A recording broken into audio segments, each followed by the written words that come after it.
દોસ્તો હું કંટાળી ગયો છું. અરે આ તે કઈ સાલી જિંદગી છે. ઘરમાં બૈરીની ચાકરી કરવાની, અહીંયા ઓફિસમાં આવો એટલે બોસની ગુલામી કરવાની, જરા નવરા પડો એટલે સમાજ સેવા કરવાની. થાય છે આ બધું છોડીને પરદેશ ચાલ્યો જાય. બસ અમેરિકા કે ઇંગ્લેન્ડના વિઝા મળી જાય ને તો જીવનમાં જલસા જલસા થઈ જાય. 5 દિવસ નોકરી ને 2 દિવસ જલસા. શું વાત છે ગિરીશ કુમાર, એકલા કોની સાથે જલસા કરવા તમારે? આય નહીં ભાઈ, લુખેશ, તરંગ અને તુક્કા વિચારતો તો જો વિઝા મળી જાય ને પરદેશના તો મજા પડી જાય. વિઝા જોઈએ તારે? અરે તો મને કેને ગાંડા, 2 મિનિટમાં વિઝા અપાવી દઉં. ક્યાં જવું તારે? Bangladesh, Nigeria, Afghanistan, Sudan?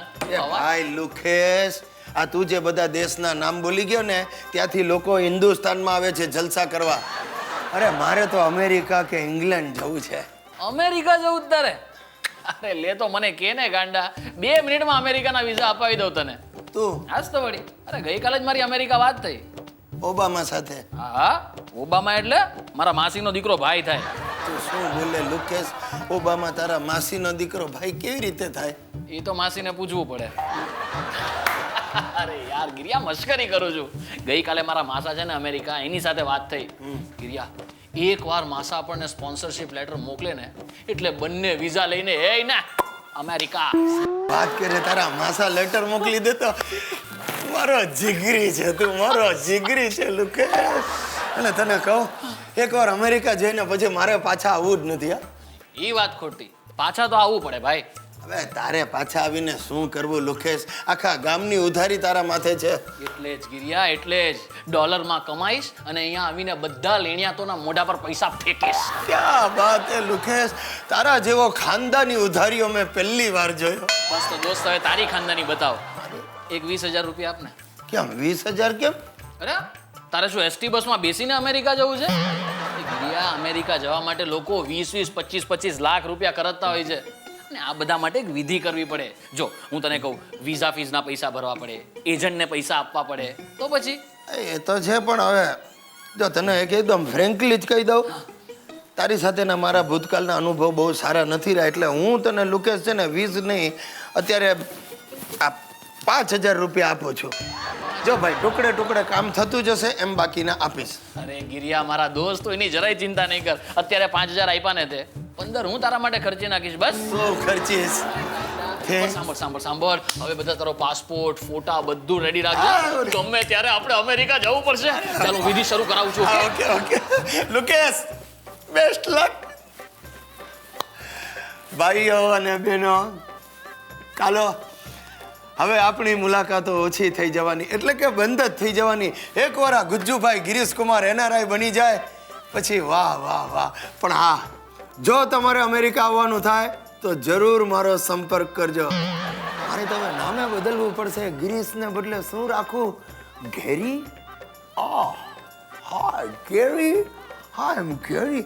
યો હેલો, ગેરી સ્પીકિંગ. ના ગિરીશ જ બોલો બાપુજી, બોલો. હા લુકેશ ને આ મેં જ કહ્યું છે ને વિઝા કઢાવવાનું. પણ તમારે શું છે? હે, શું વાત કરો? મારા નામે વિઝા કઢાવવા માટે તમારી પાસેથી લુકેશ 15,000 રૂપિયા લઈ ગયો? એની જાતને ફસ ગયે ઓબામા. દોસ્તો, હમણાં અમારા ઘર ઉપર વાદળો ઘેરાયા છે. વરસાદના નહીં, મહેમાનોના, એ પણ દૂરના સાસરિયાઓના. દૂરના સાસરિયાઓ વધારે નજીક આવી ગયા છે.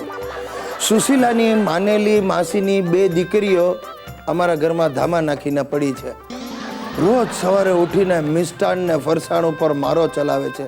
તમે નહીં માનો, એક અઠવાડિયામાં 1 ડબ્બો ભરીને તેલ અને ચોખ્ખા ઘીના 2 ડબ્બા સફાચટ કરી નાખ્યા છે. રોજ સવારે ઉઠીને સુશીબેન આજે ગળપણની વાત નહીં કરતા હો, એમ કરીને ગળપણમાં શું બનાવી શકાય એની ચર્ચા કરે છે.